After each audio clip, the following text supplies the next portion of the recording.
Në librin Ferma e Kafshëve, autori ka ndarë personazhet në 3 grupime: derrat, larot që u shërbejnë derrave dhe kafshët e tjera që pësojnë dëmin dhe shtypjen që u bëjnë derrat dhe larot. Një personazh interesant që nuk hyn në asnjë nga këto grupime është personazhi i korbit.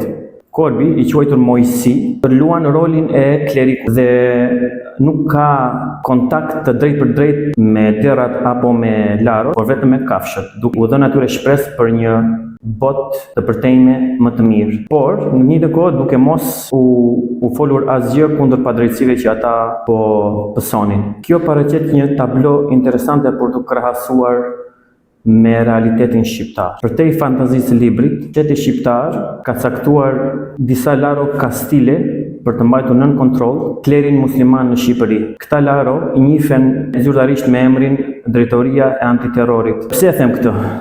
Pas publikimit të videos sime të parë, nga 3 persona të ndryshëm që nuk kanë asnjë lidhje apo njohje me njëri tjetrin, më është përcjell rasti i një hoxhe i cili është kallëzuar nga Drejtoria e Antiterrorit dhe është dënuar nga gjykata 2-3 vjet shërbim prove për mëkatin e të folurit, nuk e di, në Facebook apo në xhami në hutbe, duke bërë thirrje për bojkotimin e Izraelit, të produkteve që vinë në Izraelit dhe në raste konkret të hurmave. Për këtë thirrje publike të këtij hoxhe, antiterrori është vënë në lëvizje, e ka kallëzuar dhe ky hoxh tani është i dënuar, edhe pse çështja është në apel. Praktikisht shteti ja ka prerë të drejtën e fjalës. Ky rast gjithashtu më kujtoi një rast tjetër me një mikun tim të vjetër, i cili ishte student i teologjisë. Kur filloi genocidi, unë i shkrova për ta pyetur pse nuk shkruante kundër genocidit. Dhe tekstualisht më ka thënë këto fjalë: e kam menduar, mirë po kam nguruar për shkak të një flet thirrjeje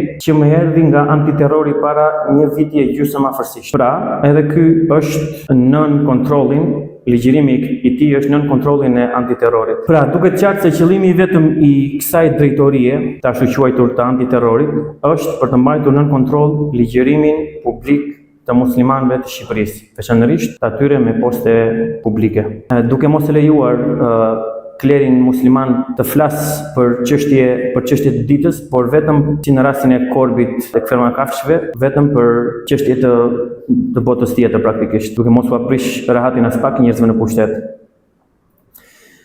Ky realitet kam përshtypjen se është shumë i gjerë dhe kjo vë në diskutim kushtetueshmërinë e këtij institucioni. Prandaj unë u bëj thirrje të gjithë juristëve musliman në Shqipëri që ta eksplorojnë ligjërisht këtë pikë.